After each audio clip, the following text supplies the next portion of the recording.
Good afternoon, this is Jeff, Sewer Tech Northwest. Today we're at property address 6574 Southeast Nasha Street, or Nasha Street, here in Hillsboro. I describe everything as if you're standing in the street facing the front of the home. You're set up right next to the air conditioning unit, if you just heard that thing turn on there. Got a 4-inch ABS clean out as our point of access. And we're going to check the overall condition and serviceability of the sanitary sewer line. Anyway, there's the front door there. To the right of it, right up against the AC unit here, you've got a 4-inch access. Waters are running, and we're going to zero out the foot counter here at the base of the clean out.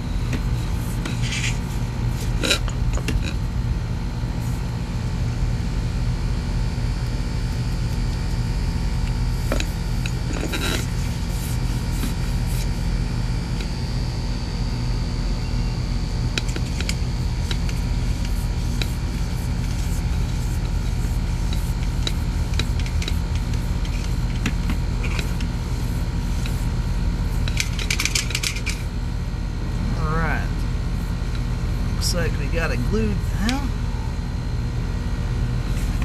might be an optical illusion. You got a glue drip there. That one does not actually touch the flow line. At first it looked like it did. Okay, that's good. Scratch that. Looked like there was a continuous glue drip from the top of the pipe to the flow line. Transition there to 4-inch 3034 PVC pipe.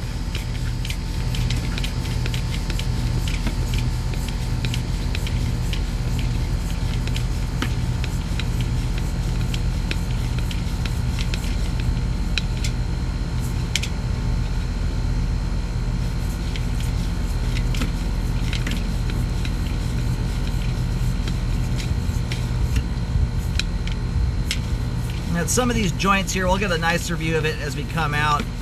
You'll often see a little bit of substance at some of the pipe ends. It's a substance called duck butter. It's a grease they use to lube the pipe ends up when they shove them into the coupler. Helps them slam home all the way. That's very common to see on new construction. And there's the main there at about 48 feet. We're going to go locate that real quick while the pipe drains off, and we'll get a better view of things as we come back in here. Alrighty, located the camera head successfully. Line terminates out on Southeast Nasha. And if you're really curious, well, the line runs basically dead straight, but if you go and stand out in the street and face the house, pretty well in line with the clean out, you'll see an S stamped in the curb. That stands for sewer. That's a curb stamp. That's right where the line crosses the curb. You also have one that says D on it. That's your storm drain. The storm drain pipe across the curb, and sometimes you'll even have a W for where the water line runs across the curb too. In case you're curious where the line goes.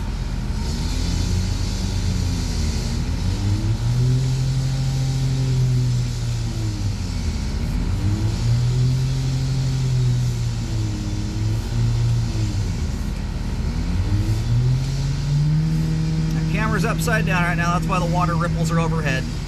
And the line is just about done draining off. None of that water there is standing. It's all moving.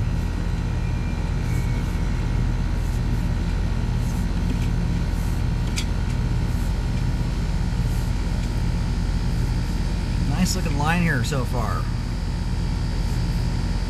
That little bit of schmaltz there in the flow line, little thin, paper thin layer of some excess pipe glue is all.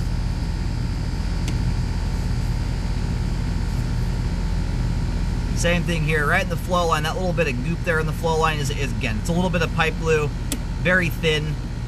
And then that one up top there, not a root, that's just another little bit of pipe glue. In fact, that drip right there is where the little bit right here originated from. And they're both far too small to affect functionality. That one up top there will likely snap off in time. It's so thin, if something's large enough to actually hit it, you're on a good hard downhill run there. That is just completely inconsequential. They can be very problematic. It's not uncommon on new construction. You'll get big glue drips that will drip from the top of the pipe to the bottom and solidify that way. And you just have a nice big obstruction in the flow line to catch stuff. Alright, we're going backwards really quick here, and then once we get through this spot, this right here is the dive. We're going vertical right now. This is where the line pushes through the foundation wall. So everything from this point on right here is all in the crawl space. It's all exposed piping. The home inspector will take a look down there for leaks. Spotless, clean sewer line. Very, very nice looking line. And the line next down to 3-inch pipe right as we go back. That's the reducer right there. Great flow end to end. Superbly clean line. No construction debris to speak of. Again, a little bit of pipe glue, but none of the scary stuff. No gravel, rebar, or anything fun like that. Line is functioning properly at this time. Very nice looking line there.